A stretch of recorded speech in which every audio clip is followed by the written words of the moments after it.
Então, hoje a gente recebe nos Cravistas em Quarentena Maria Baile, que começou seus estudos musicais no Instituto Gregoriano de Lisboa, estudando cravo com Cristiano Rhodes, brasileiro. Licenciou-se em cravo no Conservatório Real de Haia com Jacques Roch. Obteve mestrado em teclados medievais e renascentistas na Escola Cantorum Brasiliensis em Corina Marti e em canto com especialização em ensemble de música antiga no Conservatório de Tilburg. Estudou harpa barroca como segundo instrumento em ambos os mestrados que fez. Como solista, obteve o primeiro prêmio no concurso de cravos Carlos Seixas em 2005, no concurso nacional de cravo 2008 e no prêmio GIMA 2012. Com o ensemble Heptacordum, obteve o primeiro lugar no prêmio Jovens Músicos em 2012. Colabora regularmente com La Academia de los Noturnos, Cantores Santi Gregori, Palmas Corares e o Bando de Surunio. É vice-presidente da Associação Artes Hispana, dedicada à investigação e edição da música espanhola. Fundou o Ensemble Artes Lusitana em 2011, dedicado a interpretar principalmente o repertório português e com o qual organizou vários workshops de polifonia renascentista. É também membro fundadora do Ensemble 258, dedicado à performance da música barroca, e cantora residente na Academia de Polifonia Espanhola em Pastrana. Completou um mestrado em Teoria da Música Antiga no Conservatório Real de Haia, após realizar o estágio para esses estudos na Escola Superior de Música de Lisboa, lecionando a disciplina de Interpretação Histórica. Lecionou também um workshop de música renascentista no Festival Momua Molina Música Antiga e atualmente é estudante de doutoramento da Universidade de Coimbra. Então, esta é Maria Baile, nossa convidada ilustre de hoje. Muito obrigado por ter aceito esse convite. É um prazer para nós a sua presença e é com você. Muito obrigada, Beatriz, pelo convite e por toda essa iniciativa que achei muito boa agora na quarentena, para nos mantermos conectados e até conhecer pessoas que não conhecíamos antigamente. Portanto, é uma boa desculpa para começarmos a usar estas ferramentas de forma positiva, mesmo ignorando o corona, não é? E obrigada a todos os que estão a assistir. Quando a Beatriz me disse para fazer uma palestra, eu pensei que o mais interessante seria falar daquilo que no meu percurso musical recebi menos, ou seja, quando estava estudando cravo, comecei a pensar quais é que são as origens, ou seja, assim como o cravo é o antepassado do piano, o que é que vem antes do cravo? Qual é que foi as origens deste instrumento? E por isso comecei a estudar, comecei a escrever a bibliotecas, a perguntar, tentar reunir as fontes de música de antes do Renascimento, antes de 1500 mais ou menos. E depois decidi ir para a Escola Cantorum, estudar com a Corina Marti, que era a primeira pessoa a abrir uma classe de instrumentos medievais e renascentistas. E pronto, basicamente gostaria de falar um pouco da organologia primeiro, ou seja, dos instrumentos em si, qual é que é a sua história, e depois, muito brevemente, falar das principais fontes e das notações que podemos encontrar, das características que são um pouco diferentes da nossa notação moderna. Por favor, se ao longo de tudo isto tiverem alguma dúvida, digam, levantem a mão, o braço, qualquer coisa, e eu tento explicar o melhor possível. Espero que funcione bem o áudio, porque queria mostrar um pouco de áudio também e um pouco de imagens. Vamos rezar para que sim. E, bom, vamos começar por alguma iconografia. E vou tentar contextualizar esta iconografia. Cá estamos. As primeiras, considera-se que... bem, isto é um slideshow que não devia estar a passar tudo. Pronto, já spoiler alert, já estão a ver tudo. Peço imensa desculpa. Vou só pô-lo normalmente, que é para não não haver problemas. Considera-se que o inventor do cravo, que sabemos por umas cartas de cerca de 1390, foi Hermann Pohl, um alemão, ou seja, daquilo que é a Alemanha hoje em dia, que dizia que tinha inventado um instrumento com as características que hoje em dia associamos ao cravo, portanto, de tecla e com cordas. No entanto, já sabemos de algumas referências a instrumentos de tecla com cordas anteriores. Uma delas, aliás, a primeira, é do rei de Aragão, no século XIV, que pediu aos seus assistentes, digamos, que lhe enviasse umas estampidas para um instrumento que soa com teclas, mas parece um órgão. Um instrumento semblante de órgão, que sona ab teclas. Isto era em uma espécie de catalão antigo. Portanto, já podia ser alguma coisa relacionada. Não sabemos se seria um cravo, seria um clavicitherium, que já vou explicar para aqueles que não souberem a diferença, ou se seria um clavicórdio, mais parecido ao de hoje em dia.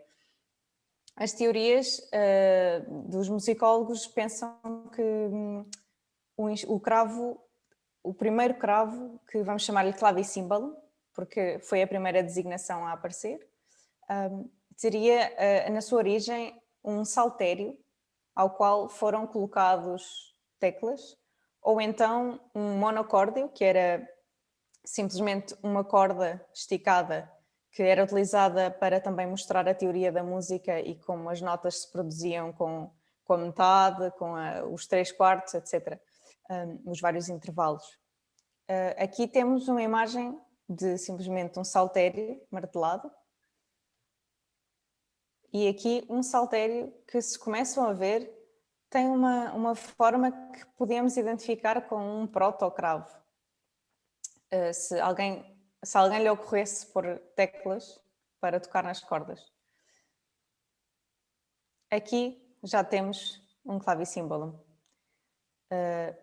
Este anjo já está a tocar este instrumento com teclas, portanto já é basicamente, e temos aqui um saltério ao lado, portanto já seria o nosso proto-cravo, digamos. E aqui o mesmo já é uma imagem bastante mais clara do início do século XV, de um instrumento onde já tem as teclas com a mesma disposição que nós temos, de 2 e 3 sustenidos. Aqui temos mais uma, devia tentar melhorar um pouco. Não se vê muito bem. Pronto, aqui uma imagem mais simplificada das teclas, mas como podem ver, já era sem dúvida um cravo. E queria mostrar-vos uma pequena gravação de um cravo deste primeiro cravo, o clavicímbalo, reconstruído segundo os desenhos de Arnold van Zwolle. Esperem, estou a ter umas dificuldades aqui. Isto é um desenho de um clavicórdio, não é? Exatamente. Pronto, este desenho, que vou tentar aqui ampliar.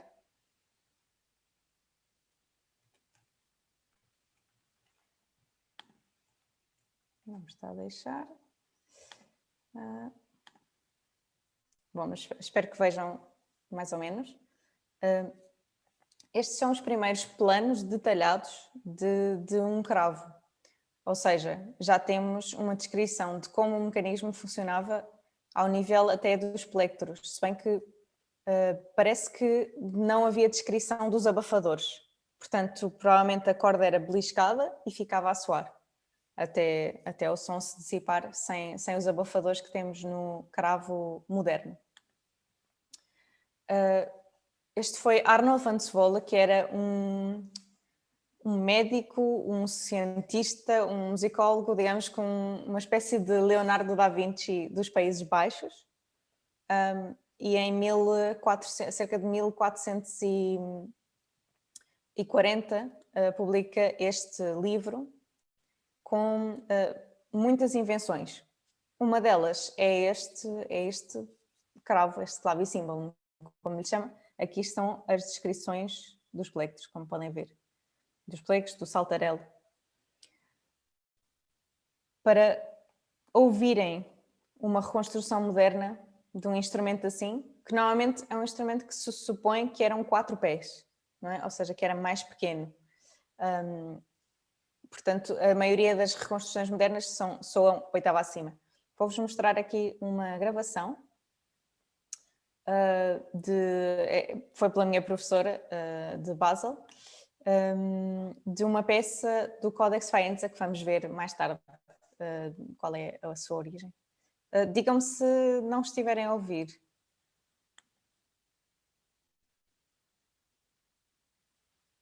Conseguem ouvir? Não ouvem nada? Não, Okay. Maria. Então, espera aí, que eu acho que agora não selecionei bem as sharing options. Exatamente. Acho que agora vai funcionar.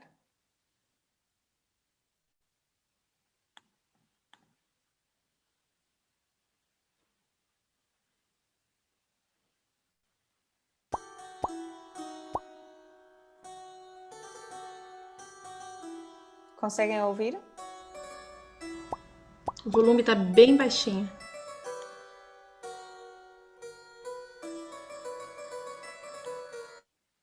Estavam a conseguir ouvir? O volume está bem baixo. Se você tiver como aumentar, Okay. por favor. Vou fazer isso então, porque eu deixo de vos ver quando vos mostro isto.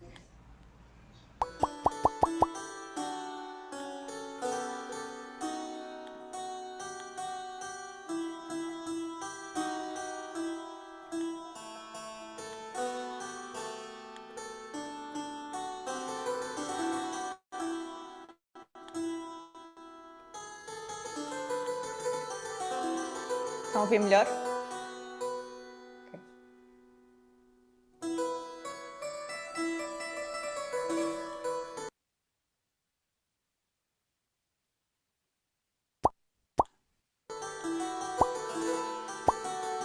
Bom, estão a ouvir a mim também? Mas já ouvem bem. Ok. Que eu estou confusa porque, como não estou a ouvir nada, deixei de vos ver, tive medo que não conseguissem ouvir nada. Mas pronto, isto é como soa um clavicímbalo, soa como se tivesse muito eco por causa da falta dos abafadores. Portanto, a nota simplesmente fica a soar mais tempo. Vou-vos mostrar também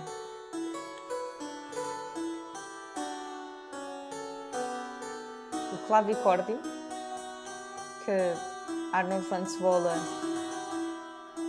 descreve.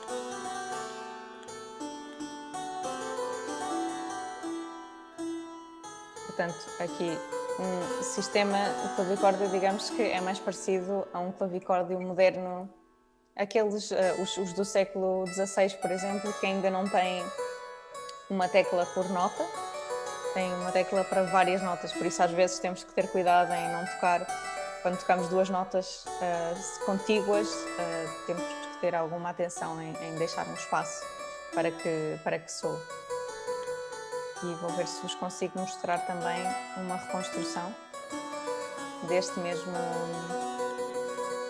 clavicórdio. E aqui está. É uma coisa muito simples, eu já tive a tocar num, é mais ou menos assim. Portanto, bastante pequena.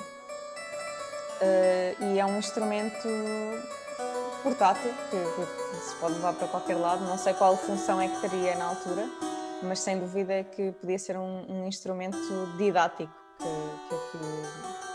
que um professor de música da época poderia usar para mostrar a origem dos intervalos, por exemplo, aos seus alunos. Queria mostrar-vos também, este é um instrumento muito importante porque é o clavicitérium mais antigo, aliás, é o instrumento cordofone de teclas mais antigo que conservamos. Temos órgãos mais antigos que isto, mas este de cordas é este. Este instrumento conserva-se no Royal College, em Londres, agora, e foi construído em 1480, mais ou menos, cresce, que é essa época. Como podem ver, temos ainda um pouco do teclado, portanto Maria, podemos ver desculpa. até que as A gente teclas está eram com. um pouco mais Desculpa. largas Maria. que os teclados de hoje em dia. Maria, você consegue me ouvir? Estão a ouvir bem? Sim, a gente está ouvindo também o Agora não estou a YouTube. ouvir-vos. Ah, Peço desculpa. o YouTube está aberto, então a gente está te ouvindo. Estavam a ouvir o YouTube. Até agora mesmo. Peço desculpa porque eu de vez em quando deixo de vos ouvir, por algum motivo. Mas pronto, conseguiram ouvir mais ou menos o que eu ia dizendo sobre, Tá, sobre por este favor, instrumento? só fecha a janela do YouTube, que a gente enxerga melhor as imagens As das fechas. que você está a mostrar. Certíssimo. Não melhora muito, mas eu posso Melhor. fazer Obrigada. zoom in. Tá ótimo. Ok. Bom, como dizia então, este é um instrumento de 1480, um clavicitérium. A diferença entre o clavicitérium e o cravo, ou o clavicímbalo, é que em vez de as teclas e as cordas estarem na continuação uma da outra, neste caso estão perpendiculares. Portanto, seria a mesma diferença que um piano de cauda ou um piano de parede. Não sei se no Brasil dizem da mesma forma. Este instrumento era mais... Supõe-se que era muito comum haver durante a época medieval e renascentista este tipo de instrumento, porque era mais prático, ou seja, ocupa menos espaço, é mais fácil de transportar por vezes. E pronto, temos várias reconstruções, tentativas de reconstruções deste instrumento. Vou só aqui mostrar-vos um pouco melhor o teclado, porque é verdadeiramente precioso termos este teclado preservado, porque uma das grandes dúvidas é sempre qual era a largura, etc., das teclas, se era exatamente como a nossa ou não. Mesmo sendo que os cravos já variam, portanto, nunca se sabe. Uma das grandes dúvidas quanto a este instrumento é que tipo de cordas é que eram utilizadas? Porque há várias teorias, umas de que as cordas eram metálicas, como as que se pensa que se usavam no clavicímbalo. Outra teoria diz que podiam ser cordas de tripa, ou seja, no fundo como se isso fosse uma harpa com teclado, assim como o clavicímbalo seria um saltarelo com teclado, isto seria uma harpa com teclado. O interessante é que mais tarde, no século XVI e XVII, temos algumas referências na Península Ibérica de uma harpa que se tocava com tecla. Portanto, pode ser que seja uma teoria válida. Eu já toquei num destes instrumentos com corda de tripa, claro que fica a soar um pouco mais suave do que seria com o metal, porque a corda de tripa nunca permite tanta tensão. Mas fica com um som muito belo também. E eu ia-vos mostrar mais gravações, mas como está um bocadinho complicado, acho que vou seguir em frente e mostrar-vos mais as fontes, etc. E depois o que eu posso fazer é enviar à Beatriz um link com as coisas que eu ia mostrar de gravação. E assim vocês depois podem aceder, se vos parecer bem. Creio que é mais fácil.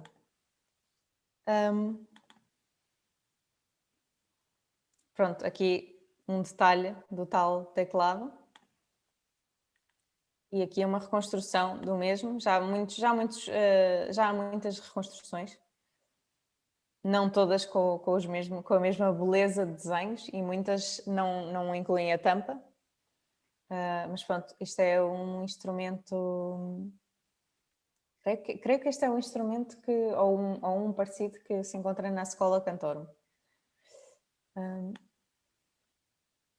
Pronto, queria falar também daquilo que se pensa que é a primeira afinação, ou seja, afinação e não temperamento, porque há que fazer essa distinção entre o que é uma afinação, é só afinar o instrumento.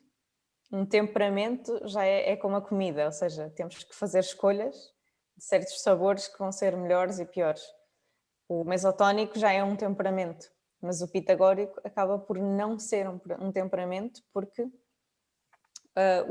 a afinação pitagórica aquilo que faz é, e peço desculpa se estou a explicar isto a pessoas que já sabem de trás para a frente, mas basicamente todas as quintas são puras. Então, simplesmente, é o ciclo das quintas. O que é que acontece? Ao final temos uma quinta que é muito impura, que é verdadeiramente um lobo, não é? Pronto. E faz com que, nesta afinação, as terceiras são muito grandes. Por isso, se alguma vez ouvirem ensembles medievais de vocais a cantar, eles têm tendência a fazer estas terceiras muito grandes que vão para a quinta nas cadências, por exemplo. As duplas cadências de Landini, não é? Como se chamam. Mas não se sabe, ou seja, calcula-se que isto seria a primeira forma de afinar o instrumento, não se sabe exatamente quando é que começamos a ter o mesotónico que hoje em dia já conhecemos, de quarto de coma, de sexto de coma. A partir de finais do século XV, meados do século XV, já temos algumas tentativas teóricas, pelo menos, de afinações temperadas que permitissem tocar terceiras consonantes, porque a terceira nesta afinação fica tão grande que soa quase como uma dissonância. Uma dissonância não no sentido de soa quase mal como soa uma quarta que não está, uma quarta aumentada, não é? Mas ao nível de ser tão grande que parece que precisa de resolver para a quinta. Portanto, daí também se crê que a música se adaptava a esta afinação. Contudo, a música vocal, na verdade, não tem motivo para procurar uma afinação pitagórica, porque o problema é que quando uma pessoa escolhe onde é que está uma nota no teclado, ela está ali para sempre. Uma voz pode se adaptar e pode simplesmente ir ajustando os intervalos e às vezes, pronto, acaba mais baixo ou mais alto do que começou a peça, mas é uma consequência de tentar ajustar. Vou-vos mostrar aqui também uma entársia de um clavicórdio, muito bela, do século XV também. Um clavicórdio simples, mas já um pouco maior do que o de Zwolle, é um pouco mais tardio, finais do século. E a última invenção não, mas o último plano do Arnold van Zwolle era quase que um piano medieval. Não temos, ou seja, não há ligação desde esta imagem até aos dias em que o fortepiano começa a aparecer no século XVIII. Contudo, é uma imagem que, pronto, neste texto não se vê muito bem a grafia, não se vê muito bem a diferença entre o clavicórdio, por exemplo, mas ele descreve que era um mecanismo em que as teclas ativavam martelos. Portanto, não era beliscada a corda, mas martelada. Numa espécie de piano medieval. E houve algumas tentativas modernas de reconstruir isto. Também era uma gravação que eu tenho e que depois vos passarei para poderem ver.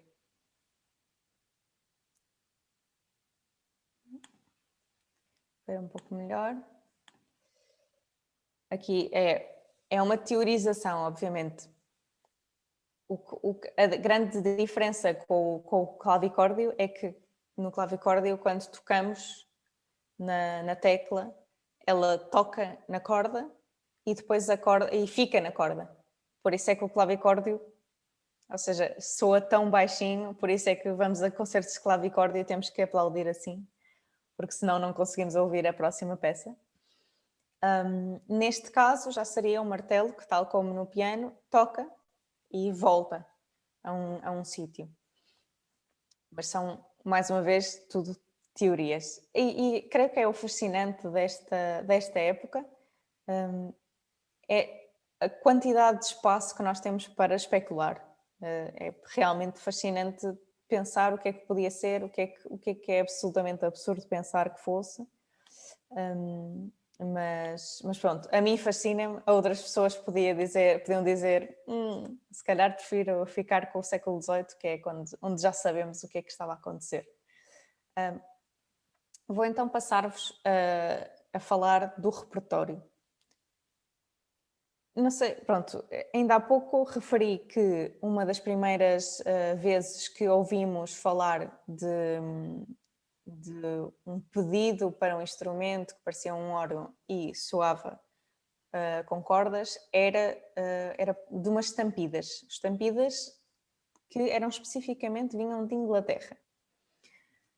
Talvez seja coincidência, mas a primeira fonte de música para tecla que temos são umas estampidas de Inglaterra, de 1360, quando a carta era de 1350.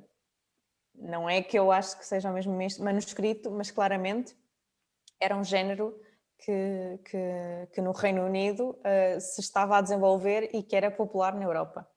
Umas estampidas instrumentais. Portanto, vou-vos mostrar aqui a fonte.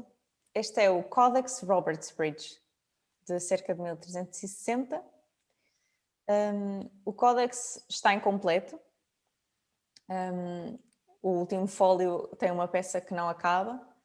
Contém várias peças instrumentais, estampidas, que era um género de dança que se repetia em forma normalmente A, A, B, B, A, C, C, A, A, D, D, etc. E temos também peças baseadas em música vocal, mas já lá vou-vos mostrar um pouco desta estampida. Portanto, primeiro que tudo, notar a notação. Parece que é uma coisa completamente ilegível à primeira vista, mas depois reparamos que realmente tem sentido. Por exemplo, aqui temos uma clave de Dó e depois duas notas simultâneas com valores rítmicos em notação mensural. É notação mensural negra, ou seja, aqui não temos notas brancas.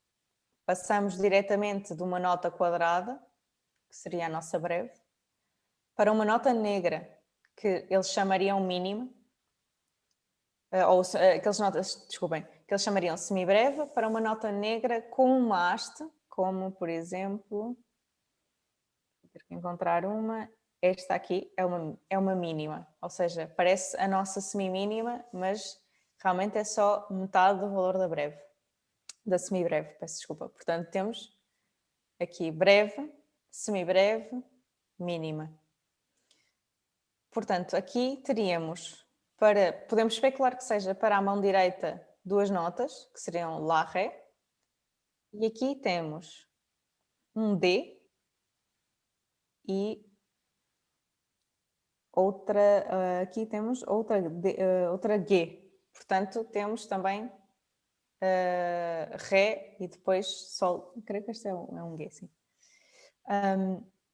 Portanto, tínhamos aqui notas para a mão esquerda escritas em letras e notas para a mão direita escritas com notas, já com os 5 pentagramas que as 5 linhas, desculpem, que nós conhecemos. Aqui é a mesma coisa, tem um D, A, E, F, E, F, E, F.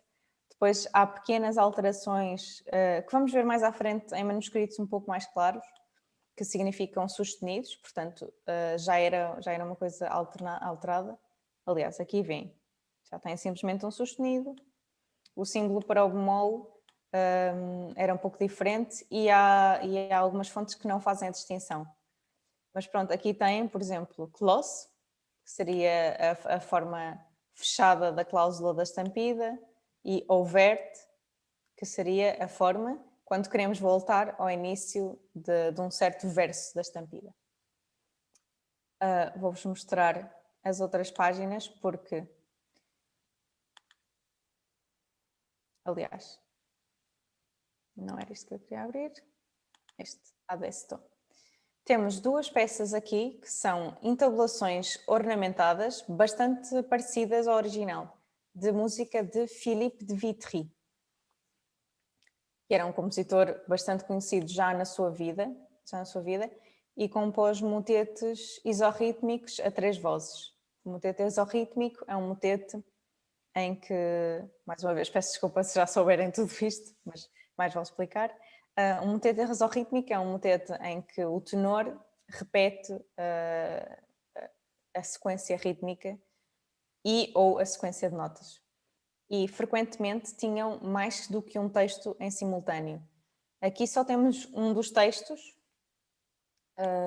desta peça, mas pronto, claramente que ela já tinha sido adaptada para uma tecla e para um teclado e não para 3 vozes. E esta peça chama-se Firmissime.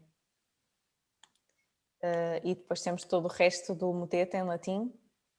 As outras vozes na fonte original têm textos diferentes. E o fascinante é, depois eu envio-vos os links para, convido-vos a ouvirem primeiro a versão de Philippe de Vitry, versão a 3 vozes, e depois a versão de Robert Spriggs. É muito parecida, ou seja, claramente que o autor desta entabulação, podemos chamar-lhe assim, já é uma entabulação, teve acesso à peça inteira de Vitry, seria conhecida. Portanto, é muito interessante ver como, desde o início até dos instrumentos de tecla, que podíamos dizer que são os mais abstratos, em algum sentido, havia uma procura pela voz, ou seja, a voz era sempre vista como o objetivo. Ouvimos isso em descrições dos cornetos, dos violinos, de todos os instrumentos monódicos, mas não sempre do teclado. E é uma coisa que é muito interessante. Ao lado de uma peça que seria só para instrumentos, uma estampida, temos uma peça que é uma entabulação de música vocal. Portanto, é muito interessante. Vou passar à próxima fonte, que é para termos tempo de passar pelas principais fontes. Já agora, antes de avançarmos, vou-vos mostrar um pouco de uma partitura moderna. Isto seria o início de uma estampida é a conclusão de uma estampida. Portanto, este manuscrito está realmente incompleto. Depois temos uma estampida, os punctus, que são os tais B, C, D, etc. E aqui, e esta edição é muito boa porque mostra-nos também a original. Portanto, apesar de não conseguirmos ouvir num áudio, vamos conseguir ouvir com o nosso ouvido interno. Aqui tem a versão de tecla e aqui a versão vocal. E como podem ver, eles aqui só incluírem o início do texto. A voz do meio diz Adesto, Sancta Trinitatis, etc. A voz mais grave, o tenor, está a dizer Aleluia Benedictus, em notas longas. E a voz aguda diz Firmissime, etc. Portanto, podem ver que tem várias características parecidas, apesar da versão de teclado ter muitas vezes só 2 vozes em vez de ter sempre 3. Vamos então passar alguns anos à frente para o Codex Faenza. O Codex Faenza é uma fonte já de cerca de 1400, portanto mais ou menos meio século mais tarde que o Codex Robert Spriggs. Ao contrário do Codex Robert Spriggs, está escrita em notação completamente em notas, ou seja, completamente em notação mensural. Temos dois pentagramas. É uma fonte interessante porque era um livro, um caderno. Eu vou abrindo numa das páginas. Esta não é muito interessante. Aqui começamos a ver. É um caderno que foi utilizado em duas épocas musicais. Ou seja, temos obras de cerca de 1400 e depois temos repertório de final do século XV. Nota-se em vários sítios, como por exemplo já aqui, que apagaram partes da parte de 1400, que a nós tanto nos interessava, portanto dá-nos muita pena, claro, mas pronto, é o que acontece, é muito interessante também ver como se relativiza, como as coisas que nós temos agora, que têm 40 ou 50 anos, são só velhas, e se calhar daqui a 50 não são só velhas, são antigas, merecem ser preservadas. Pronto, nesta época, claramente esta música de teclado era irrelevante. Temos aqui uma notação, se podem ver que temos 6 linhas por pentagrama, 6 linhas e 6 linhas para a mão direita e a mão esquerda, aproximadamente, podemos dizer isso que é essa a divisão. Aqui temos duas cores, ou seja, as coisas escritas em vermelho seriam o equivalente às nossas tercinas.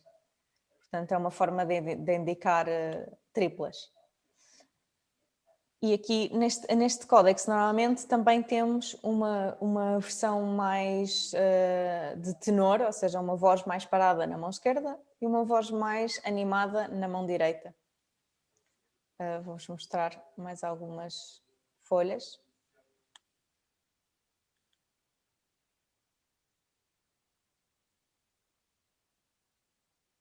Portanto, só para poderem ver, aqui muita coisa apagada. Muita coisa apagada. Mas pronto, neste manuscrito, volto aqui a esta página, neste manuscrito também temos, sobretudo, entabulações de música vocal. Ou seja, temos entabulações de música francesa e italiana. E é interessante ver como são muito diferentes os tipos de ornamentação, de diminuição. As coisas italianas são entabuladas de uma forma muito mais virtuosística, às vezes ficam irreconhecíveis, quase. As coisas francesas são um pouco mais literais e temos música de compositores como Jacopo da Bologna, gente da sua geração. Depois aqui podem ver uma página da versão já mais moderna deste caderno, deste livro. Ou seja, de música que eles consideravam mais digna de estar escrita nestas pautas do que as nossas coisas de teclado. Isto é um Kyrie de Johann Othby. Portanto, isto já é música polifónica, já não é nada para tecla. Mesmo o resto deste Codex Faenza, há teorias e teorias, ou seja, há teorias que indicam que isto podia ser para um duo de alaúdes, por exemplo, em vez de ser para um instrumento em que temos as duas mãos a tocar vozes diferentes, podia ser para um duo de alaúdes que tocavam com pena, portanto só tocavam uma nota de cada vez, não tocavam com os dedos. Teorias, ou seja, talvez fosse para os dois, na verdade. Nunca saberemos. E vou-vos enviar também vários links de gravações deste Codex Faenza, que é lindíssimo, lindíssimo. Temos também partes de missas, portanto, podiam servir para acompanhar uma liturgia ou substituir o segundo Kyrie, por exemplo, fazer a entoação do Glória, etc. Temos também Benedicamus Domino, que é a parte final da missa, é a bendição, que era muitas vezes cantada ou havia alguma música nesse momento. Era um momento tipicamente musicado. Vamos saltar alguns anos para a segunda metade do século XV. e vamos ver o Codex de Buxheim, chama-se Buxheimer Orgelbuch. Primeiro que tudo, obrigado Alemanha por serem sempre muito organizados. O Buxheimer Orgelbuch tem um índice por ordem alfabética claríssimo. É um volume muito grande, com centenas de páginas. É a primeira grande antologia de música só para tecla. Foi claramente escrita por alemães porque temos música francesa, italiana, para a qual não percebemos realmente o nome. Eles não sabiam bem o nome. Por exemplo, há aqui coisas que se chamam Anabassana. Quem sabe o que é que significa isso? Mas também temos Ave Regina Celorum, Ach Gute, etc. Ou seja, temos música alemã, francesa, italiana, entabulações dessa música. Queria passar aqui um pouco à frente. Portanto, temos aqui todo o índice. E vão ver que a notação deste códice, deste livro, é ainda mais parecida à do Codex Robertsbridge. Portanto, o que nós temos é 7 linhas que seriam para a mão direita, digamos, com notas. Mais uma vez, não temos notas brancas, portanto, há a tal distinção, a tal falta da mínima ser branca. Depois temos letras, que seriam para a mão esquerda, e aqui temos várias vozes com essas letras. Por exemplo, aqui temos uma peça a 2 vozes. Por exemplo, este F, sabemos que vai durar 2 semibreves, porque tem 2 pontinhos acima. Aqui este Lá seria uma semibreve e depois temos um Si e um Dó, que são 2 mínimas. Portanto, temos o valor da nota, a altura da nota, e depois temos o ritmo por cima, que corresponde à figura, digamos, que temos também na notação mensural. Um pontinho para a semibreve, uma linha para a mínima. Na parte da notação mensural, by the way, esta notação chama-se Old German Tablature, por exemplo, pelo menos em inglês, tablatura alemã antiga, porque mais tarde, no século XVI, temos uma tablatura alemã moderna em que tudo é escrito com letras. Portanto, em vez de facilitarem, foram o oposto. Exatamente a parte que nos dá menos jeito. E temos peças a 8 vozes, por exemplo, de Hammerbach, completamente escritas com letras. Mas pronto, isso é outro século, outro assunto. Portanto, isto é tablatura alemã antiga. E aqui temos, por exemplo, notado um ornamento. Este pequeno símbolo era para algum tipo de trilo ou mordente, não se sabe ao certo. Temos também o símbolo do bemol ou do sustenido, que é simplesmente uma linha a direito.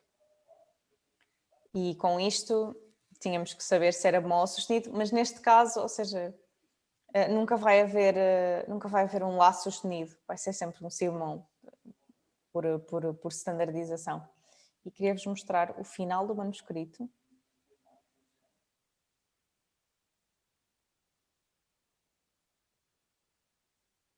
Vamos ver se o encontro.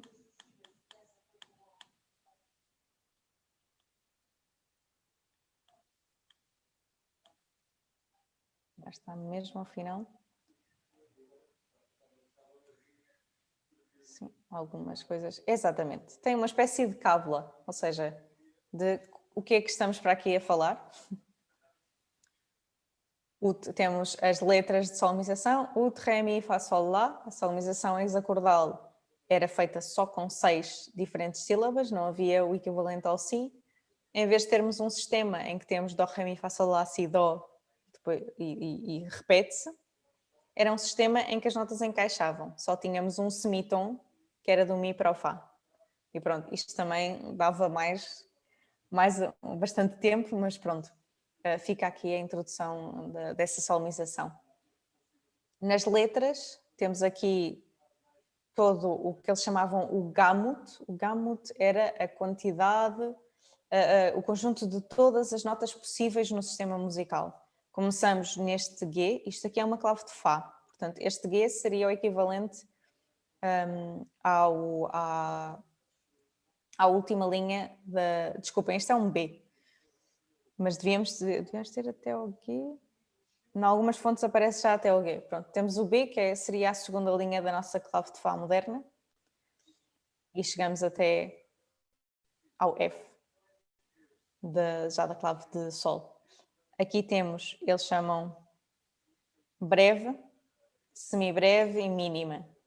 A semínima já parece uma colcheia.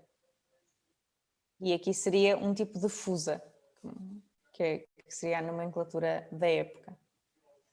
E aqui temos a forma de indicar as alterações nas letras, portanto, não na mão direita, mas sim nas letras, que seria um C com um sustenido, um D com um sustenido, um F com um sustenido, um G com um sustenido. Portanto, o D seria com um bemol, peço desculpa. Portanto, o D com este ornamento seria um Mi bemol. Portanto, é simplesmente, não é nem bemol nem sustenido, é simplesmente dizer isto é esta nota, mas diferente, com uma alteração. E uma coisa interessante, e vou começar a fechar, creio que tenho ainda tempo para vos mostrar. Neste Booktimer, Oral Book, temos também o primeiro tratado de improvisação para tecla.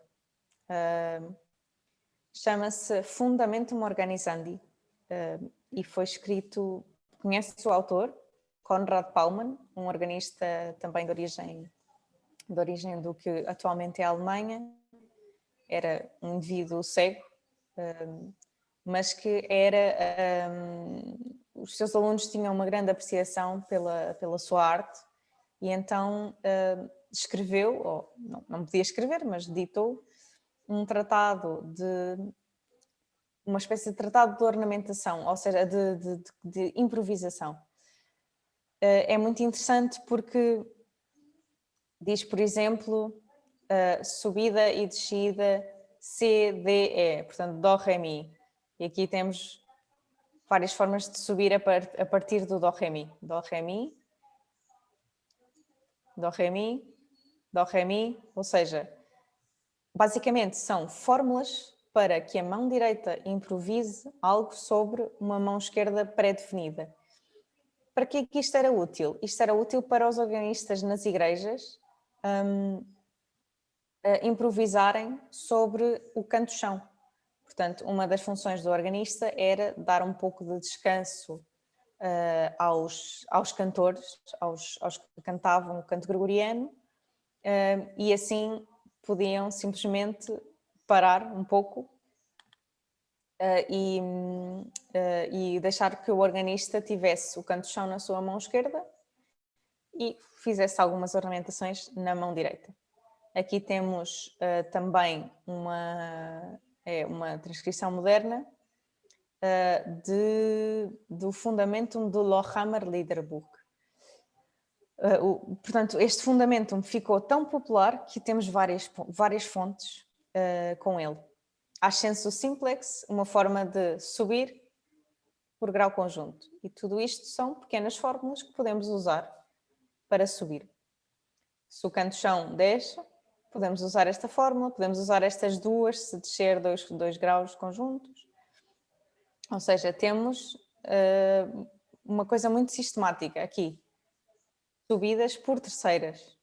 Dó, Mi, Ré, Fá. Portanto, se o tenor subir uma terceira, eu já sei de onde é que posso vir e onde é que posso ir. Claro que isto depois seria memorizado, idealmente. E pronto, e isto tem até à quarta, até à quinta. É muito interessante porque só voltamos a ter um tratado tão sistemático de improvisação para tecla nem na segunda metade do século XVI com o Tomás de Santa Maria. E só por curiosidade, vou-vos mostrar algo que está no limiar do tema de hoje, porque é um pouco mais tardio, mas são as primeiras dedilhações que temos, que são de Hans Buchner, numa tablatura escrita em tablatura alemã antiga. Portanto, isto é bastante parecido ao que acabamos de ver no Buchsheimer Orgelbuch. E aqui vemos que temos já números de dedos. Atenção que eram números diferentes, ou seja, o 1, 2, 3, 4. E creio que o polegar, exatamente, o polegar é o 0. Portanto, mas já podem ver que temos um tipo de repetição de menor uso do polegar, que nós já conhecemos também por exemplo, dos virginalistas ingleses, a tradição do 3-4, 3-4 para subir, mas que nesta época se vê mais até 2-3, 2-3 para subir, 3-2, 3-2 para descer. E pronto, é fascinante porque ele já tem essa preocupação em escrever os números. Temos aqui as notas, os números, as notas e os números que lhes correspondem. Já havia uma preocupação quase didática mesmo nesta época. Isto é finais do século XV e inícios do século XVI. E pronto, eu creio que vou terminar aqui no final do século. Há muitas outras fontes que ficaram por mencionar, mas estas são as grandes, as mais extensas. E pronto, e podíamos ir para a frente, porque há muito que dizer sobre o século XVI, mas creio que para um início, para uma primeira abordagem à música pré-1500, tem aqui um pano para mangas. E pronto, ia perguntar se alguém tem alguma questão, alguma dúvida. Obrigada, Maria. Você me ouve? Sim. Sim, agora sim, né? É uma pena a gente não poder escutar, né, os exemplos que você queria colocar. Seria bastante interessante, mas eu espero depois que você envie, né, que é bem interessante a gente escutar tudo. Bom, eu acho que é muita informação, né, esse material de leitura de partitura. Eu me interesso por isso e estudo já há algum tempo também, tanto o organeto quanto a leitura.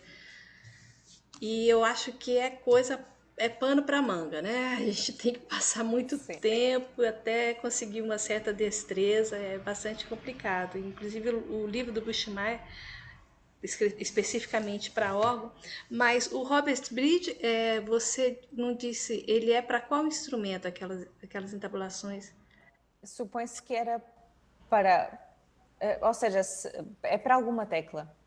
Sim. Acho que isso está claro, porque o argumento para dizer que o Codex Faenza pode ser para um duo de instrumentos é porque normalmente tem sempre duas vozes, tem sempre um número fixo. O Robert Bridge chega a uma cadência e põe 3 em vez de 2. Ou seja, parece indicador da tecla. E há aquela teoria de que como o rei de Aragão, na altura, pedia as estampidas de Inglaterra, podia ser uma coisa para esse instrumento já cordofone, já não um órgão, mas um cordofone. O Buchmeyer era organista, né? Buchsheimer não vem de... Creio que não era um indivíduo... É um indivíduo compilador, mas não... Não era... Não era... Ou seja, não se sabe quem é que compilou o livro, mas é de muitos autores diferentes. Entendi. Muito provavelmente. Tá, obrigada.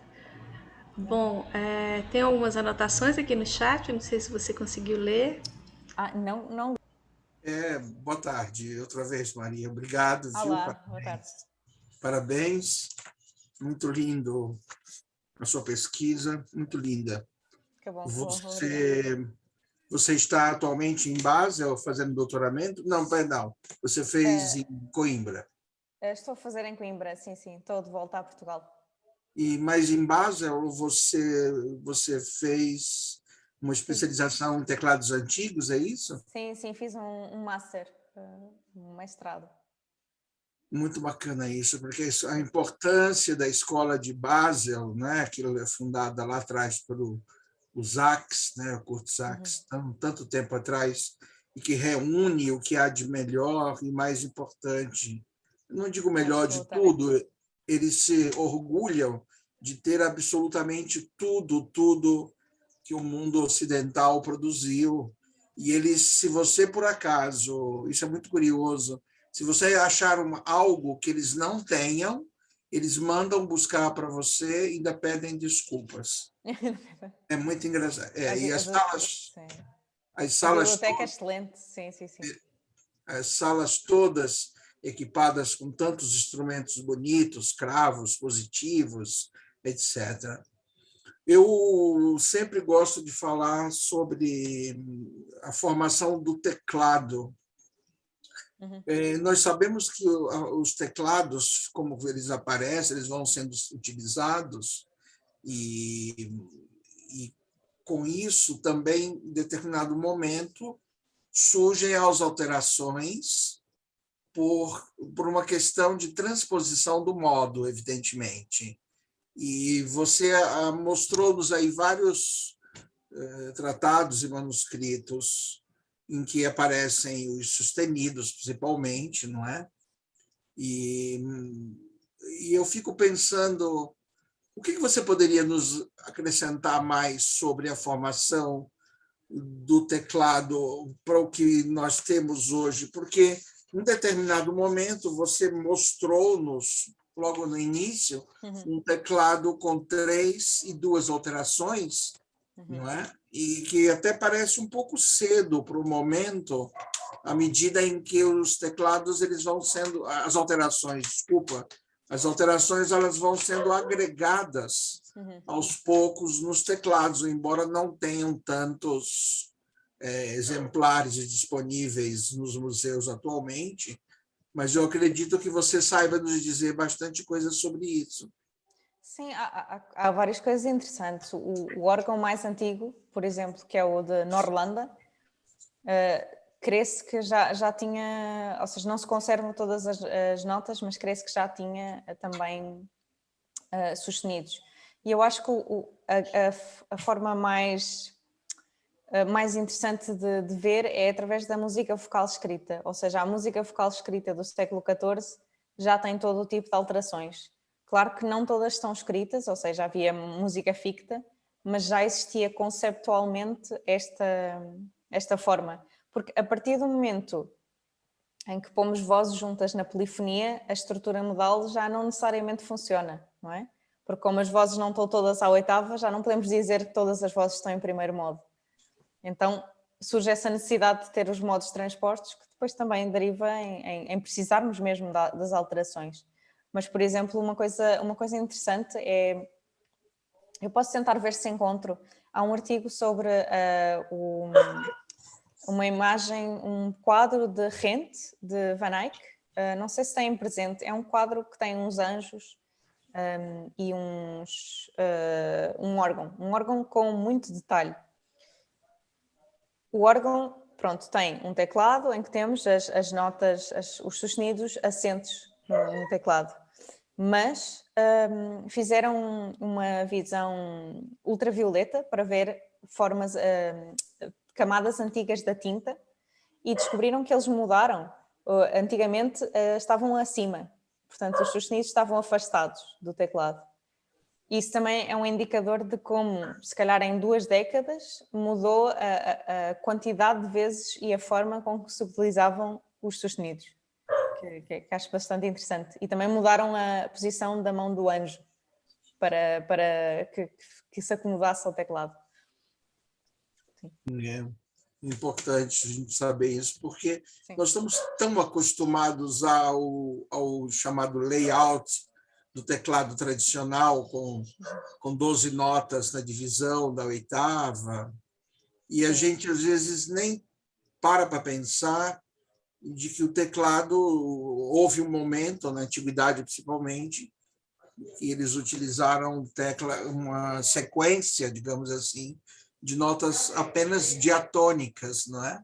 E quando fizeram a transposição daquele modo, daquele âmbito, né? Vamos chamar assim em português, eles colocaram, então, alterações e com isso foram agregando alterações até chegar nesse formato de 12 por oitava, mas a gente não pode esquecer que mesmo no século XV, XVI, por ali, aqueles italianos loucos fizeram divisões em mais de 30 sons por oitava, né? Que é um teclado quase... Se é difícil para nós tocarmos... Pela questão da afinação, não é? Da afinação, pois é. Do temperamento. E acho que, sim, acho que uma possibilidade para os teclados ainda mais antigos, dos quais não temos registro, é que, por exemplo, o si bemol esteve sempre no sistema, foi sempre parte do sistema, porque era de parte do hexacorde do molo, não é? Isso. E eu tenho uma reconstrução de uma harpa mais antiga, que eu fui ver as imagens de Mersenne, que já é muito depois, mas ele, quando descreve a harpa antiga, descreve com 8 notas por oitava. Portanto, dó, ré, mi, fá, sol, lá, si bemol, si, dó. Portanto, acho que era possível completamente haver teclados assim. Não existiram, sim, como existiram também agregação, não sei se existe a palavra, mas agregaram outras, como o Fá sustenido, aparece para a necessidade de transposição para Sol, não é? Do grau lá, etc., do Durum também.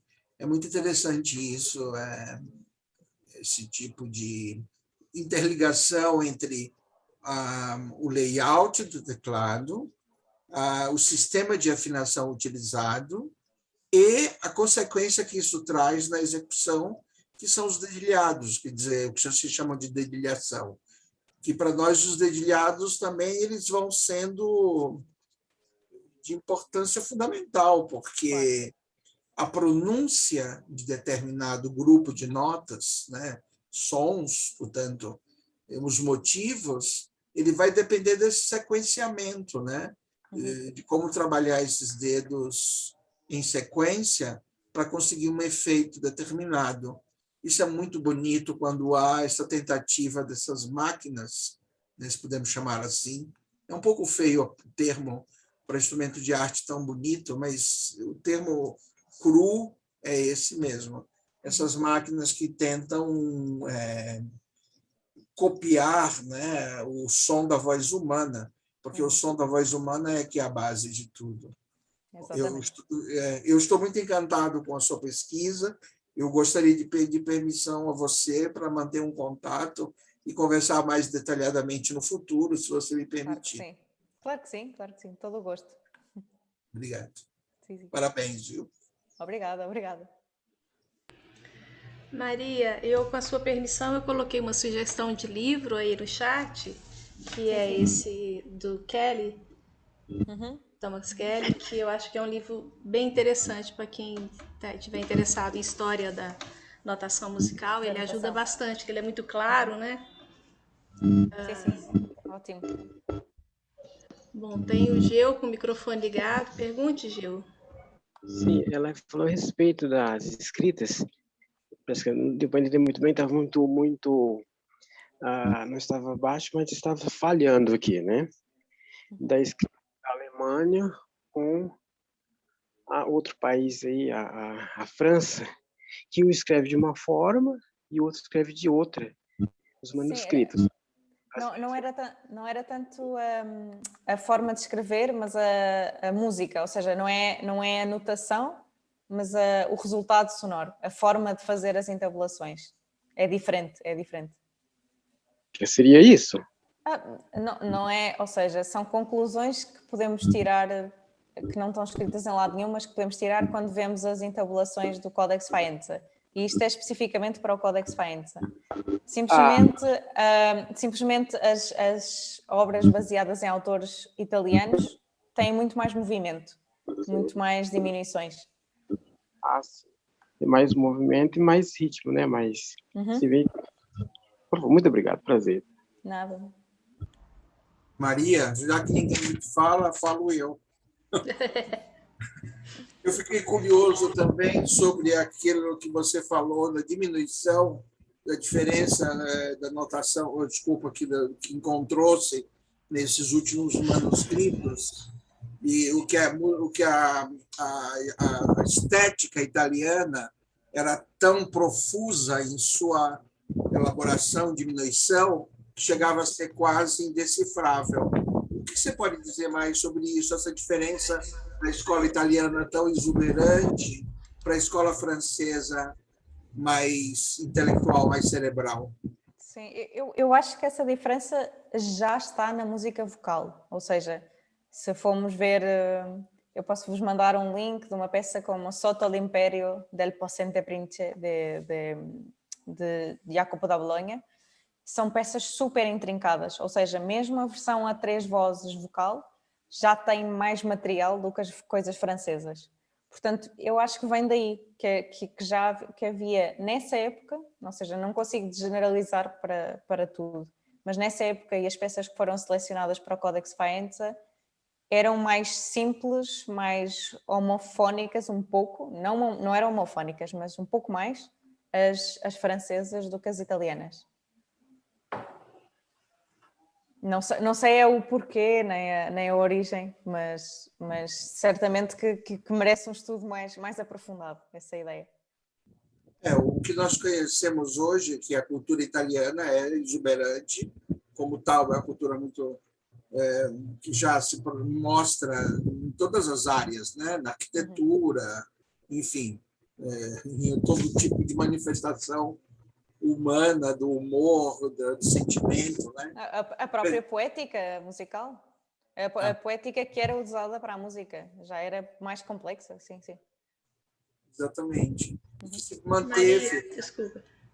Já nesse período que você está pesquisando aí, a música francesa não se ocupou tanto do órgão, do instrumento do órgão.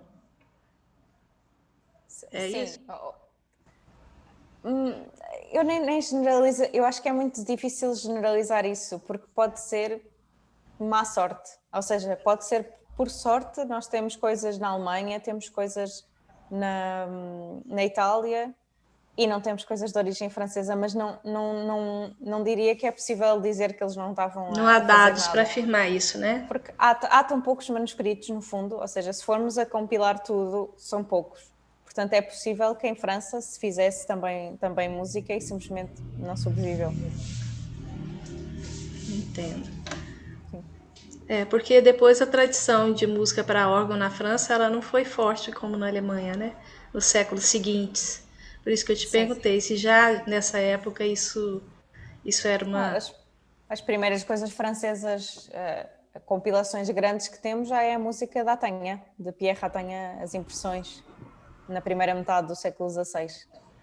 Portanto, provavelmente havia uma origem para isso, uma tradição, mas essas são as primeiras que sabemos, coisas grandes, não fragmentos soltos, coisas grandes que conhecemos francesas. Sim. O César Guidini, que é um construtor aqui, colega, amigo nosso, excelente construtor. Nós temos a sorte, aqui no estado de São Paulo, de ter vários construtores, 4 atualmente, bons construtores. E o César reconstruiu esse instrumento do Armand Zwoller. Clavicímbalo. O clavicímbalo. Ficou muito interessante, está sendo utilizado num conjunto no Rio de Janeiro, e nós tivemos a sorte de poder experimentar isso. Reviver, é uma experiência de reviver esse tipo de sonoridade, não é? Sim, especulativa, mas sim, é super interessante. Muito longe da nossa realidade. Nós vivemos muito envolvidos só com o século XVIII, quiçá século XVII. Esquecemos totalmente. Esquecemos do século XVI. Esquecemos do século XVI totalmente, não é? E o século XVI já tem imensa coisa. Tanta música para tecla, não é? Mas no século XVI o Brasil estava sendo encontrado pelo português. Sim. Eu achamento. Mas isso não é desculpa, porque em Portugal também se ignora. Portanto, acho que é a obsessão pelo cânon, pelas coisas que já conhecemos do século XVIII. Nós A Espanha explora muito esse repertório, né? Tem muitas Mais, pessoas tocando mais isso. do que nós, mas mesmo assim podiam explorar mais. Não acho que todos os alunos toquem cabeçon, por exemplo, durante uma licenciatura. Por isso, acho que, sim, cabe-nos a nós empurrar o repertório Você nosso. poderia, você poderia nos contar um pouco da sua vida diária em Basel, com essa formação de instrumentos antigos? Nós temos ideia de um currículo de instrumentista, como lá muitas vezes é formado, mas um currículo voltado para instrumentos de teclas antigas, nós não temos a menor ideia. Você pode nos contar qualquer particularidade? Sim, como era o segundo mestrado que eu fazia, tive um pouco menos de matérias curriculares, mas tinha as aulas individuais, basicamente era tocar século XIV, XV, XVI, também XVI. Tínhamos clavicimbalum, tínhamos um dulcemelos que era muito mau na escola, que ninguém lhe prestava muita atenção, que foi uma má tentativa. Tínhamos um clavicórdio, um cravo um pouco mais já renascentista, o clavicitério, e íamos alternando tudo. Tínhamos aulas de música de câmara, de conjunto, porque há também os alaudistas a tocar com a pena, arpistas, cantores dedicados à música medieval, o organete, claro, esqueci-me do organete, mas claro que também tocávamos.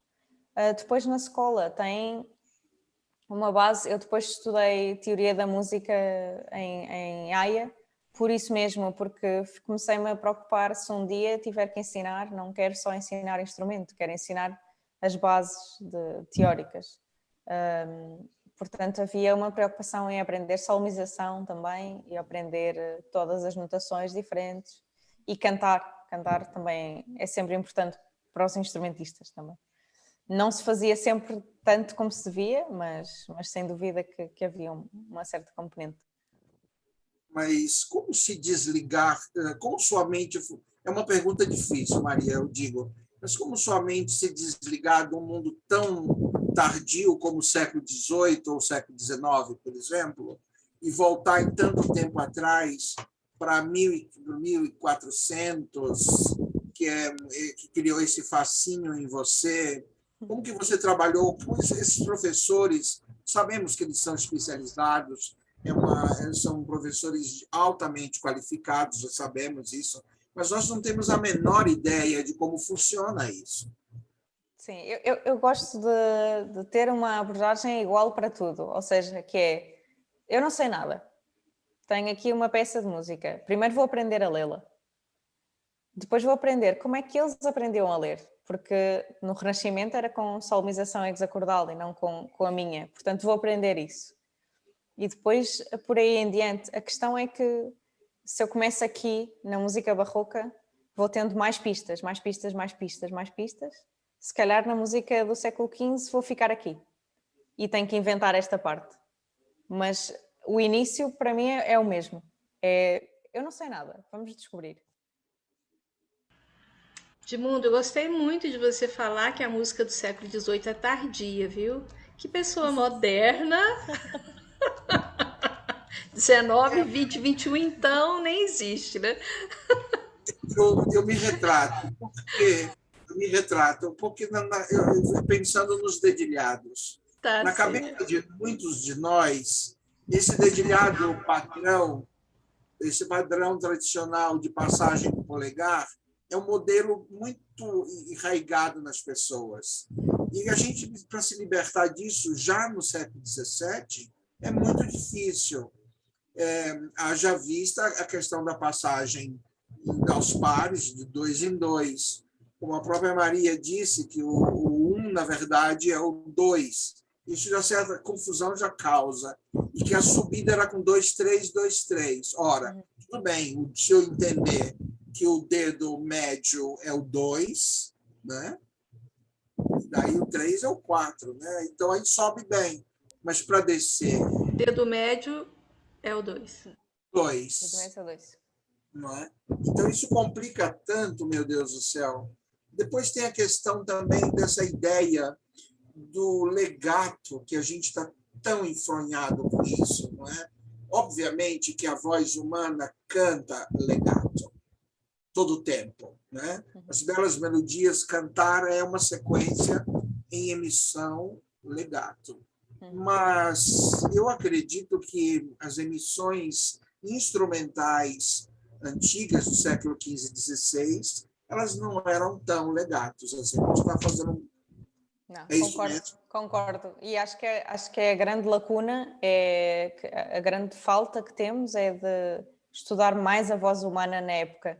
Claro que é muito difícil, mas, por exemplo, pensar no registro voz humana do órgão, não tem nada a ver. É uma coisa forte ou com muito vibrato, depende de onde é, mas não é a nossa estética de uma coisa suave.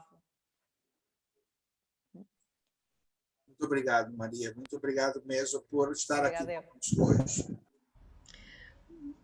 Eu convido Maria depois a assistir a palestra que tem no canal do YouTube dos Cravistas em Quarentena, da Cristina Aris Rauric, que bom, a Foi a minha Cristina... colega, Que conheço. ótimo. A Cristina, Sim. ela fez uma palestra aqui com a gente também interessante. Convido a ir lá visitar.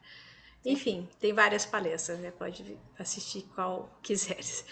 E muito obrigada pela sua Muito fala, obrigada pelo convite. foi excelente e para nós é uma honra, como eu disse no início, te ter aqui conosco. Muito obrigada e bom resto de dia para vocês. Sim, obrigada. E eu espero então o link das Sim, gravações que você mandar, a vou gente organizar pode... tudo e envio. Tá, muito Sim, obrigada. Grande fica prometido. abraço. Obrigada. Deus.